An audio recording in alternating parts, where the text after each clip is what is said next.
জৈন ধৰ্মৰ এগৰাকী গুৰুৱে কেনেদৰে উলংগ হৈ ঘূৰি ফুৰিছিল আৰু ইয়াৰ পাছত সমদল কৰিছিল, এই সকলোবোৰ দেখাৰ পিছত অসমীয়া সমাজত ইয়াৰ বিৰূপ প্ৰভাৱ যে পৰিব সেই কথাটো সকলোৱে কৈছিল। এবাৰ সত্যৰঞ্জন বৰাই মুখ খুলিছে এই সন্দৰ্ভত। সত্যৰঞ্জন বৰাই এই সন্দৰ্ভত মন্তব্য কৰিছে। সত্যৰঞ্জন বৰাই এই সন্দৰ্ভত মুখ খুলিছে, সত্যৰঞ্জন বৰাই এই সন্দৰ্ভত বক্তব্য ৰাখিছে আৰু সত্যৰঞ্জন বৰাই সেই জৈন ধৰ্মৰ যোৰহাটৰ ৰাজপথত যেতিয়া দিগম্বৰ মুনি বাবা ঘূৰি ফুৰিছিল তাৰ পিছত কেনেধৰণৰ প্ৰতিক্ৰিয়া হৈছে আৰু সত্যৰঞ্জন বৰাই কি ক'ব বিচাৰে, সত্যৰঞ্জন বৰাৰ মন্তব্য আছে আমাৰ হাতত, সেই মন্তব্য শুনাব বিচাৰিছোঁ। প্ৰসংগ দিগম্বৰ মুনি বাবা, জৈন ধৰ্মগুৰু দিগম্বৰ মুনি বাবা শেহতীয়াকৈ যোৰহাটলৈ আহিছিলে আৰু যোৰহাটত তেওঁক লৈ এটি পদযাত্ৰা কৰাৰ কাৰণে বা শোভাযাত্ৰা কৰাৰ কাৰণে পৰৱৰ্তী সময়ত কি ধৰণৰ পৰিৱেশ হৈছে সেয়া আমি দেখিছোঁ। আৰু তাৰপিছত আমি প্ৰতিক্ৰিয়া প্ৰকাশ কৰিবলৈ গৈ বা প্ৰতিবাদ কৰিবলৈ গৈ আমি বিভিন্নজনে বিভিন্ন ধৰণৰ আচৰণ আমি কৰিছোঁ। আটাইতকৈ ডাঙৰ কথা হ'ল সেয়া সত্য হৈছে নে অসত্য হৈছে, শুদ্ধ হৈছে নে অশুদ্ধ হৈছে, সেই কথাটোলৈ আমি পৰৱৰ্তী সময়ত আহিম, মানে এই আলোচনাতে পিছৰ ভাগলৈ আহিম।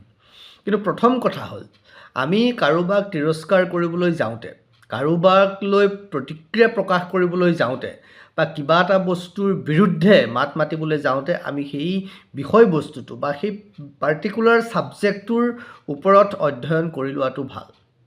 অতি সহজ এটা শব্দ আজিৰ বিশেষকৈ অসমত, ই ভণ্ড, ইহঁত ভণ্ডামী, ইহঁতে ভণ্ডা কি মানে যিকোনো ধৰণৰ এটা শব্দ যেন ভণ্ড, ধৰ্মৰ নামত ভণ্ড, সংস্কৃতিৰ নামত ভণ্ড, যিকোনো আমাকতো কথাই কথাই ভণ্ড বুলিয়েই কয়।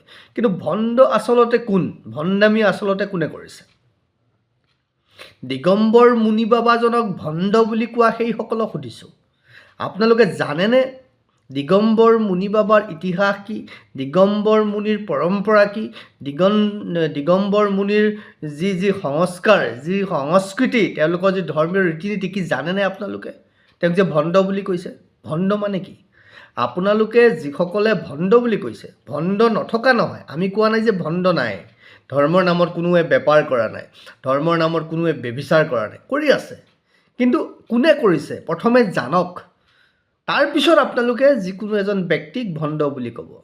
দিগম্বৰ মুনি বাবাই জন্মগত যিসকল, তেওঁলোকে সেই ধাৰাত সৃষ্টি হৈছে, যিসকলে জৈন ধৰ্মগুৰু, তেওঁলোকে কোনোদিন এতিয়া আপোনাৰ নিচিনা ঠাণ্ডা দিনত 10খন লেপ জাপি লৈ সোমাই নাথাকে, গৰম দিনত 4টা AC চলাই বহি নাথাকে তেওঁলোক, নহয়, তেওঁলোকে আপোনালোকৰ নিচিনা মদে মাংসই খাই জীয়াই নাথাকে, তেওঁলোক 60 ডিগ্ৰী চেলচিয়াছতো যদি ক'ৰবাত পায়, নহয়, তাতো তেওঁলোকে তেনেকৈয়ে থাকে, তেওঁলোকে -60 ডিগ্ৰী চেলচিয়াছতো তেওঁলোকে সেইধৰণেই বিবস্ত্ৰ হৈ থাকে, মানে দিগম্বৰ ৰূপত থাকে। তেওঁলোকে কেতিয়াও গাড়ীত নুঠে, তেওঁলোকে খোজকাঢ়ি অহা যোৱা কৰে, যলৈকে যাব লগা হয়। যোৰহাটলৈ অহা ব্যক্তিজনো য'ৰ পৰা আহিছে খোজকাঢ়িয়ে আহিছে, যিকোনো কাৰণত গাড়ীত নুঠে, ৰেলত নুঠে।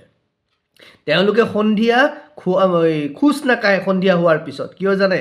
কিজানিবা তেওঁলোকৰ ভৰিৰ খোজত নেদেখাকৈ কোনোবা জীৱৰ মৃত্যু যাতে হয়, মৃত্যু হয় বুলি তেওঁলোকে সন্ধিয়াৰ পিছত খোজ নাকাঢ়ে।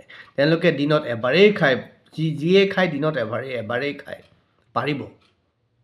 জানে তেওঁলোকক ভণ্ড বুলি আমি তিৰস্কাৰ কৰিছোঁ।